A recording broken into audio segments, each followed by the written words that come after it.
परम सत्कार्यो गुरु प्यारी सात संगत जी राधा स्वामी जी। संगत जी, कल सचमुच बाबा जी ने ऐसी रूहानी धूम मचा दी कि देखने वाले भाव विभोर हो उठे जी। कल हिमाचल के एक सेंटर में जब बाबा जी पैदल दर्शन दे रहे थे तो वहां एक अद्भुत नजारा देखने को मिला जी। एक दूल्हा जिसकी कल शादी थी और जो बारात लेकर दुल्हन के घर जा रहा था, लेकिन जैसे ही उसको पता लगा कि बाबा जी अमराली सेंटर में पैदल दर्शन देने आ रहे हैं तो वो फिर अपनी दुल्हन को भूल बैठा जी और बारातियों सहित सेंटर में पहुंच गया जी और सेहरा बांधकर संगत के साथ नीचे जमीन पर बैठ गया जी। बाबा जी जब पैदल दर्शन देते हुए जा रहे थे तो जैसे ही बाबा जी ने देखा कि एक लड़का सेहरा बांध कर वहां बैठा है तो बाबा जी स्पेशल वहां उस लड़के के पास रुके जी। उस लड़की को प्रेम से आशीर्वाद दिया और उसके सिर पर हाथ रखा जी और उससे बात भी की। क्या बात की हम आपको आगे इस वीडियो में बताएंगे जी। और फिर उससे बात करने के बाद बाबा जी पैदल दर्शन देते हुए आगे बढ़ गए जी। संगत जी, ऐसा नजारा पहली बार ही देखने को मिला जब दर्शन देते समय बाबा जी किसी के पास ऐसे रुके हो जी। नहीं तो बाबा जी पैदल दर्शन देते हुए हमेशा धीरे धीरे आगे बढ़ जाते हैं जी। कल पता नहीं वो दूल्हा कौन सी ऐसी रूह थी जिसने बाबा जी को भी रुकने को मजबूर कर दिया जी। सच में उस समय वहां बैठी सारी संगत बहुत ही खुश हो गई जी जब बाबा जी उस दूल्हे के पास स्पेशल रुके जी। कुछ की तो आंखों से आंसू भी बहने लगे जी। कल बाबा जी हिमाचल के अमराली सेंटर में दर्शन देने गए थे और हिमाचल के ऊना में बाबा जी एक शादी समारोह में भी शामिल हुए थे जी। ये शादी हिमाचल के उप मुख्यमंत्री श्री मुकेश अग्निहोत्री जी की बेटी की शादी थी जी। उस शादी में क्या क्या हुआ, बाबा जी ने उस दूल्हे से क्या कहा और उसके बाद बाबा जी देश छोड़कर कौन सी कंट्री में चले गए और क्यों चले गए, सब कुछ आपको बताने जा रही हूँ जी। साथ ही ये भी बताऊंगी कि कल 9 नवंबर की सुबह जब हजूर जी ने ब्यास में सत्संग फरमाया तो बाबा जी सिर्फ 5 मिनट के लिए ही किस लिए स्टेज पर आए जी। कल सुबह ठीक 9:25 पर बाबा जी डेरा सत्संग पंडाल में पहुंचे जी। करीब 5 मिनट तक संगत को दर्शन दिए और फिर तुरंत रवाना हो गए क्योंकि उन्हें आगे की यात्रा पर जाना था जी। रवाना होने से पहले बाबा जी ने हिमाचल में अपनी रूहानी उपस्थिति से ऐसी धूम मचा दी कि हर हृदय आनंद से भर गया जी। जैसे ही हजूर जी का सत्संग चल रहा था तभी ऊपर से हेलीकॉप्टर की आवाज गूंज उठी जी। वो आवाज किसी साधारण उड़ान की नहीं थी जी, वो बाबा जी के हेलीकॉप्टर की थी जी, जो डेरा से सीधा हिमाचल की ओर उड़ा जी। हेलीकॉप्टर अमराली सेंटर में उतरा जी और वहां का दृश्य सचमुच देखने लायक था जी। पूरा इलाका संगत से भर चुका था जी। पंजाब, रोपड़, चंडीगढ़ और आसपास के इलाकों से संगत केवल बाबा जी के दीदार के लिए उमड़ पड़ी थी जी। अब जरा पीछे चलते हैं जहां से ये सब कुछ शुरू हुआ। पिछले रविवार को हिमाचल प्रदेश के उप मुख्यमंत्री अग्निहोत्री जी स्वयं बाबा जी और हजूर जी को अपनी बेटी के विवाह का निमंत्रण देने आए थे जी। उनकी वो तस्वीर भी सोशल मीडिया पर खूब वायरल हुई थी जी। उनकी बेटी का विवाह कल यानी कि रविवार को था जी और बाबा जी ने उस अवसर पर वहां पहुंचकर अपनी कृपा की वर्षा की जी। सुबह लगभग 10:30 बजे तक बाबा जी ऊना पहुंच चुके थे। बाबा जी सबसे पहले सेंटर में गए और वहां उन्होंने पहले दर्शन पैदल चलते हुए संगत को दर्शन दिए जी। और तभी वहां वो प्रसंग हुआ जिसने हर दिल को छू लिया जी। जैसे ही बाबा जी का हेलीकॉप्टर उतरा संगत की भीड़ उमड़ पड़ी जी। हर कोई अपने सदगुरु के दर्शन को ललायित था जी। वहीं एक युवक जिसकी कल शादी थी वो जमीन पर बैठा भाव विभोर होकर बाबा जी को देख रहा था जी। असल में वो बारात लेकर टालीवाल जा रहा था जी, जो उसी क्षेत्र में है जी। वो लड़का सनोली गांव का रहने वाला था जी, जो कि होशियारपुर जिले में है जी। और उसकी बारात वहीं से होती हुई टालीवाल जा रही थी जी। रास्ते में उसे किसी ने बताया कि बाबा जी इस इलाके में इस सेंटर में आने वाले हैं। बस तो फिर क्या था जी, उसने सबसे पहले पूरी बारात को सेंटर की तरफ मोड़ दिया जी। और उस समय वो भूल गया कि आज उसकी शादी है। सदगुरु के प्रेम में डूबा ये भाई सीधे सेंटर पहुंचकर संगत के बीच ही सहरा बांधकर बैठ गया जी। उधर ससुराल वालों के फोन आते रहे, पर उसने किसी का जवाब नहीं दिया जी। सभी फोन साइलेंट पर रखे गए थे जी। उसका दिल किसी और की पुकार में डूबा हुआ था जी। वो अपने मालिक को देखने की तड़प में था जी। हजूर महाराज जी कहा करते थे कि सच्चे प्रेमी, सच्चे सत्संगी को अपने विवाह का उतना चाव नहीं होता जितना अपने सदगुरु के पास पहुंचने का उत्साह होता है जी। वो बात कल साकार हो गई थी जी। ये युवक अपने विवाह से ज्यादा अपने सदगुरु के मिलन की चाह रखता था जी। बाबा जी जब पैदल चलते हुए संगत को दर्शन दे रहे थे तो उसी युवक के पास आकर ठहर गए जी। वो युवक रोता जा रहा था, उसके आंसू थमने का नाम ही नहीं ले रहे थे। बाबा जी ने उसके कंधे पर हाथ रखा जी। वो क्षण जैसे समय ठहर गया जी। बाबा जी मुस्कुराकर कहने लगे कि आज तेरी शादी है बेटा। तो वो कांपती आवाज में बोला कि हाँ जी बाबा जी। बाबा जी ने उसको आशीर्वाद दिया जी और फिर बाबा जी आगे बढ़े जी। फिर वहां दर्शन देने के बाद बाबा जी अग्निहोत्री जी की बेटी के विवाह समारोह की ओर पहुंचे जी। जैसे ही बाबा जी ने वहां प्रवेश किया तो उनके स्वागत में फूलों की वर्षा होने लगी जी। हालांकि बाबा जी इन सब के लिए मना करते हैं जी, लेकिन फिर भी बाबा जी के प्रेम में अक्सर लोग बाबा जी पर फूल बरसाने लगते हैं जी। पहले तो लगा कि शायद आसपास के लोग फूल बरसा रहे हैं, लेकिन फिर पता चला कि ऊपर ड्रोन से फूलों की बारिश की जा रही थी जी। विवाह हिमाचल प्रदेश के उप मुख्यमंत्री अग्निहोत्री जी की बेटी, जिनका नाम आस्था है, उनका था जी। बाबा जी वहां लगभग आधा घंटा रुके जी और उस आधे घंटे ने जैसे पूरे वातावरण को बदल दिया जी। जहां पहले शादी का उत्सव था, वहां बाबा जी की उपस्थिति ने उसे एक आध्यात्मिक उत्सव में बदल दिया जी। शादी में आए लोगों की नजरें अब दुल्हा दुल्हन पर नहीं बल्कि बाबा जी पर टिकी ही थी जी। हर कोई उनके दर्शन पाने के लिए आतुर था जी। कल ही एक बहन ने प्रश्न उठाया था कि बाबा जी तो केवल अमीर लोगों के घर जाते हैं, पर जब बाबा जी स्वयं वहां पहुंचे तो सबको समझ आ गया कि सदगुरु का आना न किसी पद न किसी प्रतिष्ठा पर निर्भर करता है। वो तो केवल भावना देखते हैं, सच्चे प्रेम की पुकार सुनते हैं। सबसे पहले बाबा जी शादी के स्टेज की ओर बढ़े जी, जहां दुल्हा दुल्हन बैठे थे जी। जैसे ही आस्था ने बाबा जी को देखा, वो भावुक होकर उनके चरणों में झुक गई जी। पर बाबा जी ने तुरंत पीछे हटकर कहा कि नहीं बेटा, ऐसा नहीं करना। संगत जी, हम सब जानते हैं कि बाबा जी कभी किसी से अपने पैरों को हाथ नहीं लगवाते जी। इसीलिए बाबा जी ने कल उन्हें कहा कि ऐसा नहीं करना, और फिर मुस्कुराते हुए उस जोड़े को आशीर्वाद दिया। विवाह समारोह के बाद बाबा जी वहां से चंडीगढ़ पहुंचे जी और कल शाम बाबा जी विमान से सिंगापुर के लिए रवाना हो गए जी।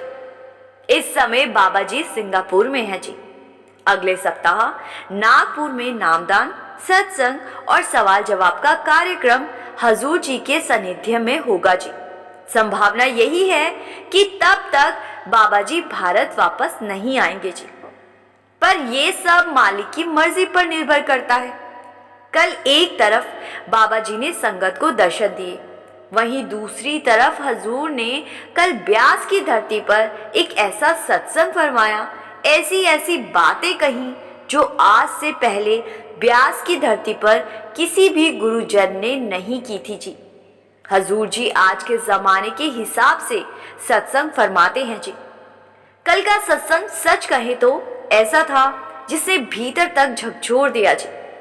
हजूर जी ने जो बातें कही वो सिर्फ शब्द नहीं थे, वो जैसे आईना था जिसमें हम सबका असली चेहरा नजर आ गया जी। संगत में बैठे हर व्यक्ति के दिल में एक ही भावना थी, हम कहाँ जा रहे हैं, हमने अपने रास्ते कितने बदल दिए।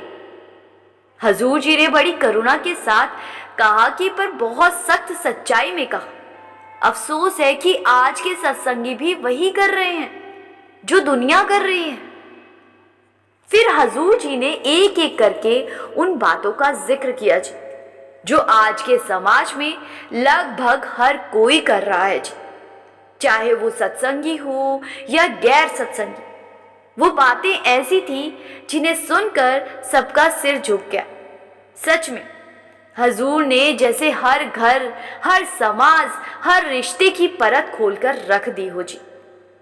हजूर जी ने कहा, आज इंसान अपने कर्मों से इतना दूर चला गया है कि उसे खुद एहसास ही नहीं है कि वो क्या कर रहा है। फिर हजूर जी ने एक ऐसी बात कही जिसने पूरी संगत को मौन कर दिया जी। हजूर जी ने कहा, जब किसी घर में किसी की मृत्यु हो जाती है तो वहां शोक का वातावरण होना चाहिए, लेकिन आजकल हम उसे भी दिखावे का जरिया बना लेते हैं। उन्होंने कहा कि अंतिम अरदास के मौके पर जिस तरह के भव्य आयोजन किए जाते हैं, लगता ही नहीं कि किसी का देहांत हुआ है। वहां इतनी सजावट, इतना शोर शराबा, इतना खर्चा, जैसे कोई जश्न मनाया जा रहा हो। बाहर से गुजरने वाला व्यक्ति समझ ही नहीं पाता कि अंदर शोक सभा है या कोई पार्टी चल रही है। ये सुनकर संगत में सन्नाटा छा गया जी। हजूर जी ने कल 5-6 ऐसे भ्रमों पर प्रकाश डाला जो आज हर इंसान के अंदर है जी। हजूर जी ने बड़ी सादगी से कहा कि हम सब ये मान बैठे हैं कि धन और संपत्ति ही सुख का आधार है, पर असली सच्चाई इसके बिल्कुल उलट है। जितना धन बढ़ता है उतनी ही चिंता और बेचैनी भी साथ साथ बढ़ जाती है। बानी में भी आया है, बड़े बड़े जो दिखे लोग तिनको व्यापे चिंता रोग, अर्थात जो संसार में सबसे समृद्ध दिखते हैं वही सबसे गहरी चिंता के रोग से ग्रस्त है। हजूर जी ने आगे समझाया कि धनवान व्यक्ति बाहर से भले ही सुखी दिखे, पर भीतर से वो चिंताओं का कैदी बन चुका होता है। इंसान धन के पीछे इस कदर भागता है कि कभी कभी छल कपट और अनैतिकता तक कर बैठता है। लेकिन बानी हमें स्पष्ट चेतावनी देती है, पापा वाजो होवे नाही, मोया संगी ना जाए। पाप से कभी सुख नहीं मिलता, और ये धन जो हम ना जाने कितने छल कपट तक करके जिंदगी भर जोड़ते रहते हैं, मृत्यु के बाद कुछ भी साथ नहीं जाता। इतिहास गवाह है, राजाओं से लेकर साम्राज्यों तक धन के लिए युद्ध किए, पर कोई अपने साथ एक तिनका भी नहीं ले गया। आज भी देखो, जिन्होंने धन के लिए छल कपट किए, घोटाले किए, वो देश छोड़कर भागे। उनके महल, कंपनियां और शानो शौकत सब नीलाम हो गई। क्या उन्हें सच्चा सुख मिला? आज वो अपने ही देश से छुपते फिर रहे हैं। हर दशक में अरबपतियों की नई सूची बनती है, लेकिन जो 10 साल पहले शीर्ष पर थे, आज बहुतों के नाम हम याद भी नहीं करते। 20 साल पहले जिनकी तस्वीरें अखबारों में छपती थी, आज कोई उनका नाम भी नहीं जानता। ये सब माया का खेल है। हजूर जी ने आगे समझाते हुए कहा कि इसके बाद इंसान जिस दूसरे भ्रम में जी रहा है, वो है अपने रूप रंग, अपनी प्रसिद्धि और अपनी उपलब्धियों का भ्रम। और सोशल मीडिया ने इस अहंकार की आग में घी डाल दिया। लोग दिन रात अपने चेहरे, अपनी यात्राएं, अपने कपड़े, अपनी मुस्कान, हर चीज दुनिया को दिखाने में लगे हैं। लोग सोशल मीडिया पर अपनी तस्वीरें डालकर दिखाना चाहते हैं कि देखो मैं कितना खुश हूं, कितना सफल हूं। ये दिखावा आज एक आदत बन गया है जी। तस्वीरों को सुंदर बनाने के लिए फिल्टर लगाए जाते हैं, हकीकत को कोई ढककर नकली मुस्कानें दिखाई जाती हैं। हम दूसरों को ये दिखाने की कोशिश करते हैं कि हमारा जीवन कितना परिपूर्ण है, जबकि भीतर मन खाली और बेचैन होता है। हजूर जी ने आगे कहा कि आज का मनुष्य वास्तविकता से नहीं, छवि से प्रेम करने लगा है। उसे सच्चे आत्म ज्ञान की तलाश नहीं, बल्कि लाइक और फॉलोअर्स की भूख लग गई।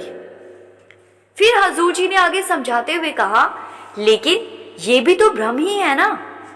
हम अपने चेहरे, अपनी सुंदरता और अपनी बनावटी छवि के मुंह में फंस गए हैं। ये अहंकार अंत में हमें भीतर से खोखला ही बना देता है। जब इंसान खुद को अपनी शक्ल, अपने पद या अपने लाइक्स और फॉलोअर्स से पहचानने लगता है, तब वो अपने असली अस्तित्व यानी कि परमात्मा से दूर हो जाता है। हजूर जी ने आगे समझाते हुए कहा, भ्रम चाहे धन का हो या रूप का, दोनों ही आत्मा को कैद कर देते। जब तक हम इन जंजालों से मुक्त नहीं होंगे, तब तक मालिक का सच्चा दर्शन संभव ही नहीं है। सच्चा सुख और सच्ची शांति बाहरी चीजों में नहीं, भीतर के नाम में। जिस दिन इंसान ये समझ लेता है कि उसी दिन उसका भ्रम टूट जाता है और आत्मा जाग उठती है। अगला भ्रम है दिखावे का। हजूर जी ने आगे कहा कि आज हम जिस युग में जी रहे हैं, वहां दिखावा हमारी आदत बन गया है। कोई नई चीज घर आती है तो हम तुरंत उसकी तस्वीर खींचकर सोशल मीडिया पर डाल देते हैं, ताकि लोग देखें कि हमारे पास भी कुछ नया आया है। जबकि हकीकत ये है कि अक्सर उसकी किस्तें यानी इंस्टॉलमेंट तक पूरी नहीं भरी होती। हमें उससे ज्यादा खुशी चीज के होने से नहीं, बल्कि दूसरों को दिखाने से मिलती। हजूर जी ने बड़ी स्पष्टता और करुणा के साथ कहा, जी आज शादियां भी दिखावे का एक माध्यम बन चुकी है। लोग लाखों नहीं करोड़ों रुपए केवल इसीलिए खर्च कर देते हैं कि दुनिया देखे, वाह क्या आयोजन था। कई तो कर्ज लेकर भव्य समारोह कराते हैं ताकि कोई उन्हें साधारण ना समझे। भोजन, सजावट, कपड़े, लाइटिंग, हर चीज में बस एक ही चिंता रहती है कि दूसरे क्या सोचेंगे। फिर कुछ दिन बाद वही तस्वीरें सोशल मीडिया पर डाल दी जाती, अब जैसे ये कोई परिपूर्ण जीवन की कहानी हो। पर दुख की बात यह है कि जिन चेहरों पर उस दिन मुस्काने देखी थी, वही जोड़े कुछ ही महीनों या सालों में अदालतों के बाहर तलाक के लिए खड़े नजर आते। हजूर जी ने आगे समझाते हुए कहा कि आज का समाज दिखावे में डूबा हुआ है और यही सच है। सच्चाई से दूर हमारी जिंदगी का केंद्र अब सत्य नहीं, बल्कि प्रदर्शन बन गया है। हम वो नहीं जीते जो हम हैं, हम वो जीते हैं जो हम दूसरों को दिखाना चाहते। फिर हजूर जी ने अगले बड़े भ्रम की ओर इशारा किया, जी कहा अहंकार और पद प्रतिष्ठा का मोह। उन्होंने कहा कि आज इंसान अपने ओहदे, अपने पद, अपनी कुर्सी को ही अपनी पहचान मान बैठा है। उसे लगता है कि ये सत्ता, ये अधिकार हमेशा उसके पास रहे। पर ये भूल है, बहुत बड़ी भूल। हजूर जी ने समझाते हुए कहा कि जो भी पद हमें मिला है, वो हमें किसी सेवा के लिए दिया गया है, लोगों की भलाई के लिए, उनके काम आने के लिए दिया गया है, ना कि उन्हें दबाने या अपने से छोटा दिखाने के लिए दिया गया है। लेकिन होता क्या है, इसका उल्टा होता है। इंसान पद को, ओहदे को सेवा का साधन नहीं, अपनी शान और अभिमान का प्रतीक बना लेता है। और जब वो इस पद का उपयोग दूसरों को नीचा दिखाने में करता है, दूसरों को दबाने में करता है, हर कर्म का हिसाब एक दिन अवश्य देना पड़ता है। आज अगर हम किसी को पीड़ा देते हैं, तो कल वही पीड़ा किसी और रूप में हमारे पास लौटती है। अगला भ्रम है शक्ति और साम्राज्य का प्रदर्शन। हजूर जी ने बड़े ही सरल और गहरे अंदाज में समझाया, जी कि इंसान हमेशा ताकत और साम्राज्य की लालसा में जीता है। उसे लगता है कि पूरी दुनिया को जीत लेने में ही उसकी असली विजय है। लेकिन उन्होंने बताया कि ये सोच ही सबसे बड़ा भ्रम है। हजूर जी ने सिकंदर का उदाहरण दिया कि सिकंदर ने लगभग पूरी धरती पर अपना झंडा फहरा दिया। वो एक के बाद एक देशों को जीतता हुआ आखिर भारत की सीमा तक पहुंचा। और वहां ब्यास नदी के किनारे उसने एक संत को ध्यान में लीन देखा। सिकंदर ने आगे बढ़कर पूछा कि भाई तुम कौन हो? संत ने मुस्कुराते हुए उत्तर दिया कि मैं तो एक फकीर हूं। फिर संत ने सहजता से पूछा कि और तुम कौन हो? तो सिकंदर ने बड़े ही गर्व से कहा कि मैं तो सिकंदर हूं, दुनिया का सम्राट, मैंने पूरी धरती जीत ली है। संत ने शांत स्वर में कहा कि अच्छा, और अब क्या करोगे? तो सिकंदर बोला, अब मैं घर जाऊंगा, थोड़ा विश्राम करूंगा, आराम करूंगा, क्योंकि अब मेरा मन शांत हो गया। ये सुनकर संत जरा मुस्कुराए और कहने लगे कि मेरा मन तो बिना किसी हिंसा के ही शांत है, और आराम जैसा काम तो मैं पहले से ही कर रहा हूं। जिसके लिए तुमने इतने युद्ध किए, इतने लोगों को मार दिया, वो काम तो मैं यहां बैठकर कर रहा हूं, बिना किसी को नुकसान पहुंचाए। जिस शांति को पाने के लिए तुम पूरी दुनिया में भटके, वो शांति मुझे बिना किसी हिंसा के मिल गई। अब सिकंदर की कहानी सुनाने के बाद हजूर जी कहने लगे कि देखो, सब नजरिए की बात है। जिसने अपने भीतर की दुनिया जीत ली, उसके लिए बाहर जीतने को कुछ बचता ही नहीं। पर जो बाहर की दुनिया को जीतना चाहता है, वो अपने मन का गुलाम बन जाता है। फिर आगे हजूर जी ने समझाते हुए कहा कि जब सिकंदर मृत्यु शैया पर पड़ा था, तो उसने ऐलान किया कि जो वैद्य उसे ठीक कर देगा, उसे आधा साम्राज्य दे देगा। पर मृत्यु के सामने ना साम्राज्य काम आया, ना धन, ना सेना। जब जाने का समय आया तो कोई भी उसके साथ नहीं आया, कोई भी उसके साथ नहीं गया। वो अकेला आया था और अकेला ही चला गया। हजूर जी ने कहा, इसीलिए संतों ने कहा है, तपो राज राजो नरक, अर्थात राज पहले पहल तो सुख देता है, लेकिन अंत में वही नरक का कारण बन जाता है। क्योंकि शक्ति मिलते ही इंसान सेवा भूल जाता है और विलास में डूब जाता है। वो भूल जाता है कि सत्ता का अर्थ दूसरों पर शासन नहीं, बल्कि दूसरों की सेवा करना है। हजूर जी ने आगे कहा कि अगला सबसे बड़ा भ्रम ये सोचना है कि हम मृत्यु से बहुत दूर हैं। लेकिन सच्चाई ये है कि हर दिन, हर क्षण दुनिया से हजारों लोग इस संसार को छोड़कर जा रहे हैं। कभी अखबार खोलो, कभी किसी गली से गुजरो, कहीं किसी का अंतिम संस्कार हो रहा है, तो कहीं किसी की शोक सभा का निमंत्रण छपा दिखता है। आजकल सोशल मीडिया का जमाना है, तो सोशल मीडिया खोलो तो किसी ना किसी के भोग की जानकारी देखने को मिलती है।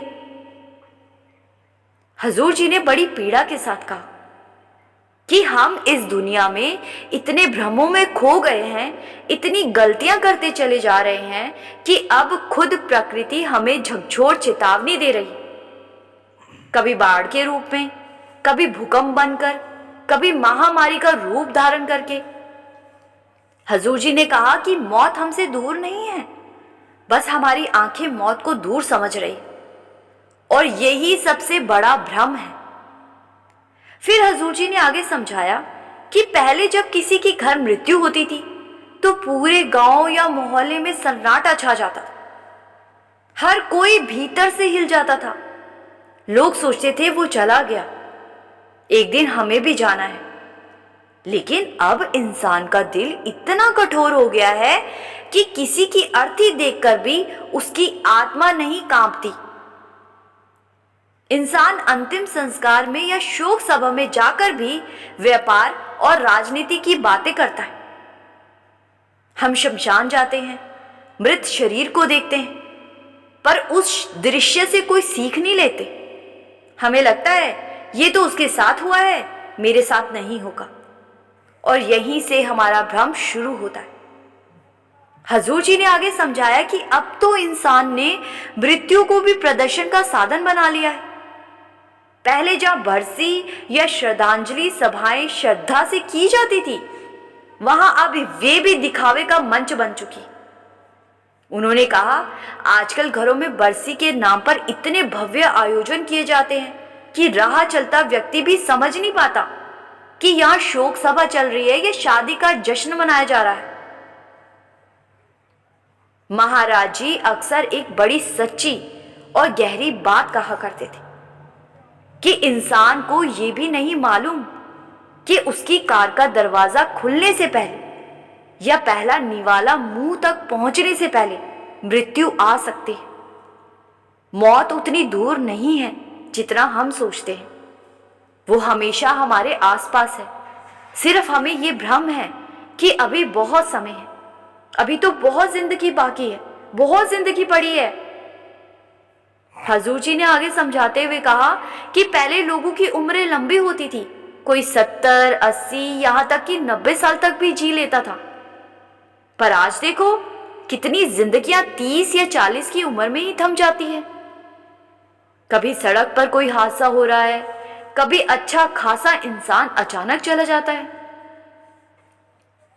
हजूर जी ने आगे समझाया कि हम हर दिन इस भ्रम में जीते हैं कि अभी बहुत वक्त है, लेकिन सच तो ये है कि कोई नहीं जानता कि कल का दिन भी देख पाएंगे या नहीं। हजूर जी ने आगे समझाते हुए कहा कि जो समय तुम्हें मिला है वही तुम्हारा असली धन है। इसे संसार के झगड़ों में मत व्यर्थ करो, इसे उस मंजिल की तलाश में लगाओ जहां से तुम आए हो। हजूर जी ने गौतम बुद्ध का उदाहरण देते हुए फरमाया कि गौतम बुद्ध का जन्म एक समृद्ध और राजसी परिवार में हुआ। उनके माता पिता यानी कि वहां के राजा और रानी अपने पुत्र को संसार के दुखों तकलीफों से पूरी तरह दूर रखना चाहते थे। वे चाहते थे कि उनका बेटा राज सिंहासन संभाले, सुख सुविधाओं में जीवन बिताए और कभी भी दुख या अभाव का चेहरा ना देखे। लेकिन एक दिन जब गौतम बुद्ध पहली बार महल से बाहर निकले तो उन्होंने एक वृद्ध व्यक्ति को देखा। उसकी कमर झुकी हुई, कदम डगमगाते हुए, आंखों में थकावट और चेहरे पर समय की लकीरें थी। वो दृश्य उनके भीतर कुछ तोड़ गया। उन्होंने पहली बार महसूस किया कि शरीर सादा युवक नहीं रहता, एक दिन ये शरीर बूढ़ा और कमजोर हो जाता है। कुछ समय बाद वे दोबारा बाहर गए और इस बार उन्होंने एक शव यात्रा देखी। लोग एक मृत शरीर को लेकर जा रहे थे। उस क्षण उनके भीतर एक गहरी सच्चाई उतरी कि जो जन्मा है वो एक दिन जाएगा ही जाएगा। तीसरी बार जब वे बाहर गए तो उन्होंने एक बीमार व्यक्ति को देखा जो दर्द से कराह रहा था, तड़प रहा था। उसकी आंखों में वो पीड़ा थी जिसे शब्दों में कहा ही नहीं जा सकता, बयान ही नहीं किया जा सकता। और उसी पल बुद्ध को एहसास हुआ कि ये शरीर नश्वर है और ये संसार केवल सुखों और दुखों का जाल है। इन तीनों अनुभवों ने उनके भीतर एक ऐसी ज्वाला जगा दी जिसने उनके पूरे जीवन की दिशा ही बदल दी। राजमहल की चकाचौंध, रेशमी वस्त्र, संगीत, भोजन सब अचानक उन्हें अर्थहीन लगने लगा। उन्हें अब केवल एक ही खोज सताने लगी और वो थी खुद की पहचान, सत्य की खोज। एक रात वे सब कुछ त्याग कर निकल पड़े। फिर आगे हजूर जी ने कहा, इसके बाद का भ्रम है मैं और मेरी का भ्रम। मनुष्य का सबसे बड़ा भ्रम यही है कि वो खुद को सब कुछ करने वाला समझ बैठता है। मनुष्य सोचता है कि सब कुछ उसके नियंत्रण में है, उसकी योजना से चल रहा है, और यही सबसे बड़ा धोखा है। फिर हजूर जी ने बानी की पंक्ति सुनाई, सब कुछ हुक्मी आवदा, सब कुछ हुक्मी जाए, जे को मूर्ख आपे जाने, अंधा अंध कमाए।